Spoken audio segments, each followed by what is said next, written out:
Le soleil se couchait doucement sur l'aéroport de Davenport Skyport, baignant les pistes d'une lumière dorée lorsque Snoop Dogg, vêtu d'un costume en lin crème et de lunettes noires, monta à bord de son jet privé en direction de Paradise Cay. Ce voyage n'était pas un simple déplacement, mais une échappée attendue depuis longtemps, une pause bien méritée dans un monde où les flashs des paparazzi et les obligations artistiques ne laissent aucun répit. À l'intérieur de l'appareil, tout respirait le luxe discret à la française. Sièges en cuir beige, lumière tamisée, champagne frais servi dans des flûtes de cristal. Mais dès les premières minutes, une atmosphère étrange s'installa. Ce n'était ni le vol, ni les turbulences. C'était dans les regards, furtifs, mais lourds de jugement. Les autres passagers, pour la plupart des hommes d'affaires blancs en costume sombre, le scrutèrent sans mot dire. Et puis, il y avait ce pilote, Philip Granger, qui, en passant près de Snoop pour la première fois, ne salua pas. Pas un sourire, juste un froncement de sourcils et un regard qui disait tout. Il n'y avait pas eu de mots prononcés, mais déjà, quelque chose clochait. Dans cet espace censé incarner la sérénité, une tension invisible venait de s'installer. À peine le jet avait-il atteint son altitude de croisière que l'ambiance feutrée devint électrique. Snoop Dogg, installé confortablement près du hublot, sirotait calmement une coupe de champagne rosé lorsqu'une voix grave, glaciale, se fit entendre dans le système de sonorisation. Monsieur Calvin Brothers, veuillez rester assis. Le commandant Granger s'entretiendra avec vous dans un instant. Un murmure traversa la cabine. Quelques passagers tournèrent lentement la tête, feignant l'indifférence tout en jetant des regards discrets, mais insistants, vers la rangée 4A, celle de Snoop. L'artiste, habitué à attirer les regards, sentit néanmoins que ceux-ci étaient différents. Il ne s'agissait pas de curiosité. C'était du doute, du soupçon. Peut-être même quelque chose de plus sombre. Quelques instants plus tard, le commandant Philip Granger apparut, impeccable dans son uniforme, repassé au pli parfait, mais son regard, lui, trahissait une hostilité à peine voilée. Il s'approcha de Snoop, croisa les bras et demanda sans détour « Vous pouvez m'expliquer ce que vous faites sur ce vol ?» Snoop, d'abord surpris, répondit avec calme « J'ai réservé ce vol comme tout le monde. Tout est en règle. Vous avez mon nom, mes papiers. » Mais le commandant n'écoutait pas vraiment. Il le scrutait, le jaugeait. Puis il lança d'un ton sec « Vous savez, certaines places ne s'achètent pas avec de l'argent. » Ce fut comme une gifle invisible. Le silence dans la cabine était maintenant complet. Le malaise, palpable. Granger se pencha légèrement, baissant la voix, mais avec une froideur chirurgicale. « Vous ne ressemblez pas à nos clients habituels. » Snoop sentit son cœur battre plus fort. Il savait exactement ce que cela signifiait. Ce n'était plus une simple suspicion, c'était du racisme pur, direct, décomplexé. Et devant témoin. Il se redressa, regarda autour de lui, espérant un geste de soutien. Rien. Les visages se détournaient, les regards fuyaient.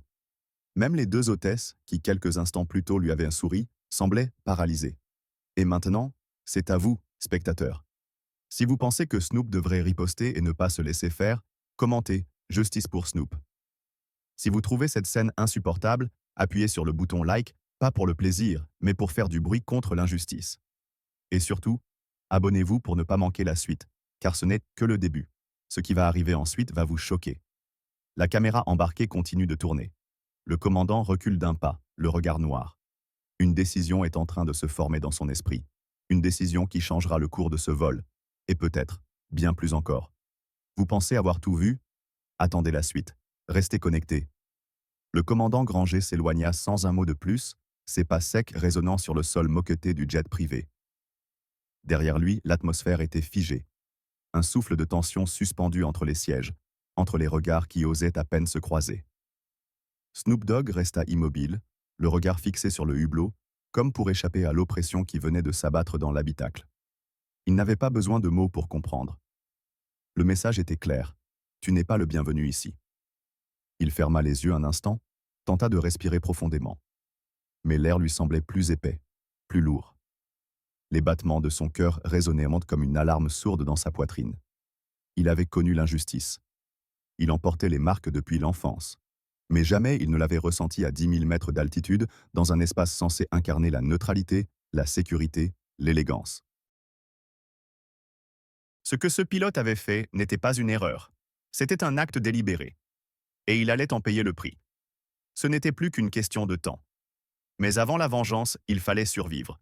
Les sons devenaient plus nets. Les tambours résonnaient maintenant de manière rythmée, comme un battement de cœur lointain. Snoop Dogg, haletant, les suivait sans réfléchir. Chaque pas lui arrachait un gémissement. Ses jambes, alourdies par la fatigue et les griffures, peinaient à le porter. Mais il continuait. Une pulsion primaire le guidait. Ne pas tomber. Pas maintenant. Les arbres s'écartaient peu à peu. Le ciel se dessinait à nouveau au-dessus de lui, et au bout d'un sentier de terre battue, il aperçut des lumières vacillantes, des lanternes, des voix. Puis, la vision inattendue d'un petit village, simple mais vivant. Des cabanes en bois sur pilotis, des enfants courant pieds nus, des femmes portant des paniers, des hommes réunis autour d'un feu central. Snoop s'arrêta, vacilla. Sa silhouette, étrangère, imposante, émergeant des feuillages, provoqua un silence immédiat. Les tambours cessèrent. Les regards se tournèrent vers lui, interloqués. Un des enfants lâcha une exclamation dans une langue qu'il ne comprit pas. Puis, une voix plus grave, posée, perça le silence. « Attendez, ce n'est pas... c'est lui. C'est Snoop Dogg ?» Un homme s'avança. Grand, le regard franc, le torse découvert, il portait un collier en corde tressée et une cicatrice traversait son épaule gauche. Il fixait Snoop, les yeux écarquillés d'incrédulité mêlée d'admiration. Snoop leva doucement les mains, non pas en signe de reddition, mais de paix. « Je ne veux pas de problème. J'ai été... jeté d'un avion. Je ne sais même pas où je suis. » L'homme fit un pas, puis un autre, jusqu'à ce qu'il tende la main. « Je m'appelle Joaquin. Tu es en sécurité ici. » Une onde d'émotion secoua Snoop. Il ne répondit pas tout de suite. Ses lèvres tremblaient. Le masque de calme qu'il portait depuis des heures se fissurait. Il baissa la tête, une larme silencieuse coulant sur sa joue. Joaquin appela les autres. Une femme s'avança, posant une main douce sur l'avant-bras de Snoop. Une autre lui offrit une gourde d'eau. Les enfants, rassurés, s'approchèrent timidement. Un vieux monsieur murmura « Il a l'air brisé ?» On l'aida à s'asseoir près du feu. On nettoya ses plaies. On lui apporta un bol de riz et du poisson grillé. On ne lui posa pas de questions inutiles. Il n'était plus une célébrité ici. Il n'était plus un suspect. Il était un homme tombé du ciel, littéralement, et recueilli sans jugement. Autour du feu, Joaquin s'assit à ses côtés. Il regarda les étoiles au-dessus de la canopée, puis tourna lentement la tête vers Snoop. « Dis-moi, qui t'a fait ça ?» Le regard de Snoop se durcit. Il ne dit rien d'abord. Puis, dans un souffle, il lâcha. « Un homme qui pense que ma couleur de peau justifie l'exil. » Joaquin hocha lentement la tête. Il n'avait pas besoin d'en savoir plus. Ce qu'on venait de faire à cet homme dépassait l'entendement. Alors il va devoir répondre de ses actes. Le feu crépitait doucement.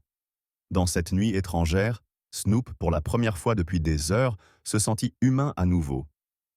Les jours qui suivirent furent marqués par une étrange intensité. À Villa Verde, chaque matin commençait dans la brume et la chaleur. Mais pour Snoop Dogg, c'était un lever dans une nouvelle lumière. Entouré de visages qu'il ne connaissait pas la veille, mais qui, sans condition, lui avaient ouvert leurs bras, il reprenait peu à peu possession de son corps et de son esprit. Joaquin et les anciens du village s'étaient réunis pour organiser son retour. Grâce à une radio satellite oubliée dans un coin du dispensaire local, ils avaient contacté une station côtière. En moins de 48 heures, un petit hydravion fut affrété depuis la ville portuaire la plus proche. Portuaire la plus proche. Lorsque Snoop monta à bord de l'appareil, les habitants du village s'étaient rassemblés au bord du lac, silencieux, la main posée sur le cœur. Il leur jeta un dernier regard. Un regard lourd de gratitude, mais aussi de promesses. Il ne les oublierait pas. Le vol vers la côte fut bref, mais chaque minute le ramenait vers une autre réalité. À son arrivée sur le tarmac poussiéreux d'un aéroport secondaire du Honduras, une équipe de diplomates américains l'attendait. Pas de journalistes, pas de caméras. Tout devait rester discret. Du moins, c'est ce qu'on espérait. Mais Snoop ne comptait pas se taire. Dès son arrivée à Los Angeles, son manager, Kevin, l'accueillit avec des yeux rougis par l'inquiétude et les mâchoires serrées par la colère. « On a cru que t'étais mort, mec. » Snoop n'eut qu'un mot. « Il va payer. » Ce que ce pilote avait fait n'était pas une erreur. C'était un acte délibéré. Et il allait en payer le prix. Ce n'était plus qu'une question de temps. Mais avant la vengeance, il fallait survivre. Les sons devenaient plus nets. Les tambours résonnaient maintenant de manière rythmée, comme un battement de cœur lointain. Snoop Dogg, haletant, les suivait sans réfléchir. Chaque pas lui arrachait un gémissement. Ses jambes, alourdi par la fatigue et les griffures, peinait à le porter. Mais il continuait. Une pulsion primaire le guidait. Ne pas tomber. Pas maintenant. Les arbres s'écartaient peu à peu. Le ciel se dessinait à nouveau au-dessus de lui, et au bout d'un sentier de terre battue, il aperçut des lumières vacillantes, des lanternes, des voix.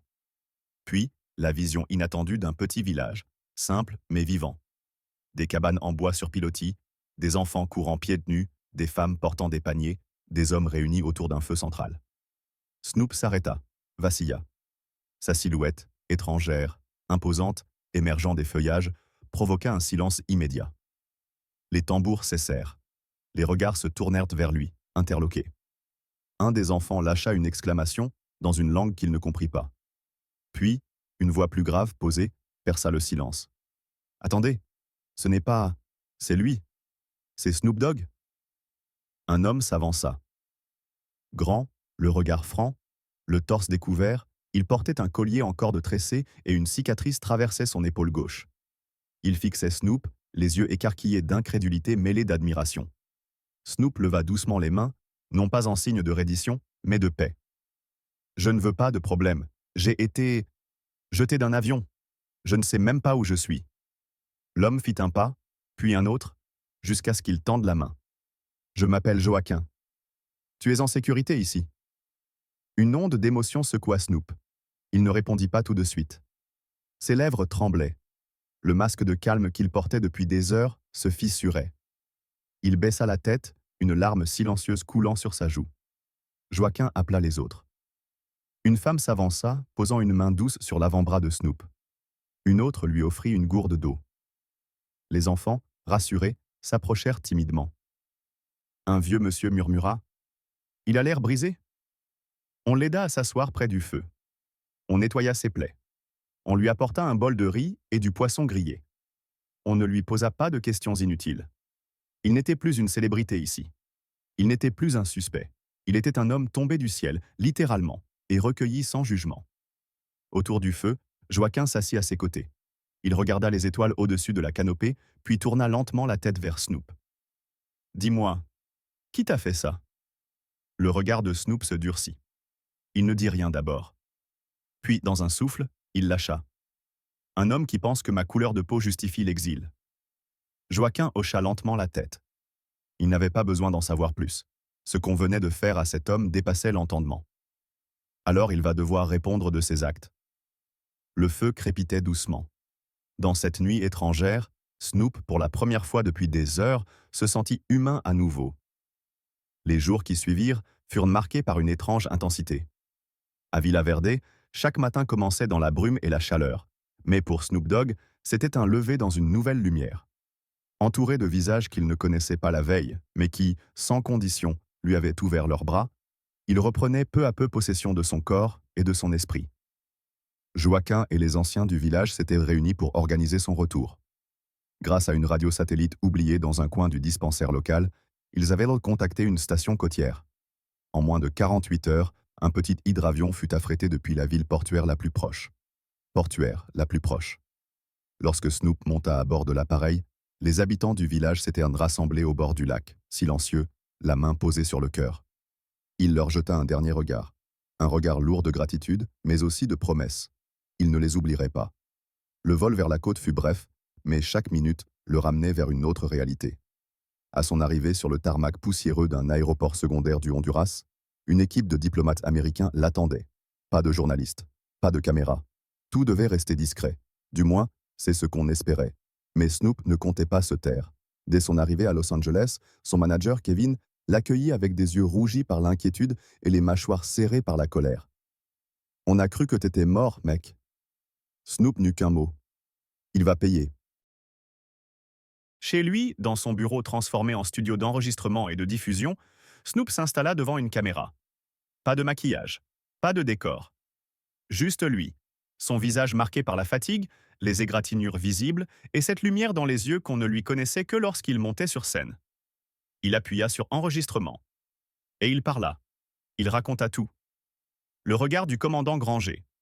Le ton, les mots, la violence, le rejet, la piste abandonnée, la jungle, la faim, la solitude. Et puis la lumière. Villa Verde. Joaquin. Les visages. L'humanité là où on ne l'attendait pas. Pas un mot plus haut que l'autre. Pas un cri. Juste la vérité. Crue. Sans filtre. La vidéo fut envoyée à son équipe. Mais avant même qu'ils ne puissent en discuter, elle avait fuité. Et en quelques heures, elle avait explosé. Les réseaux sociaux s'enflammèrent.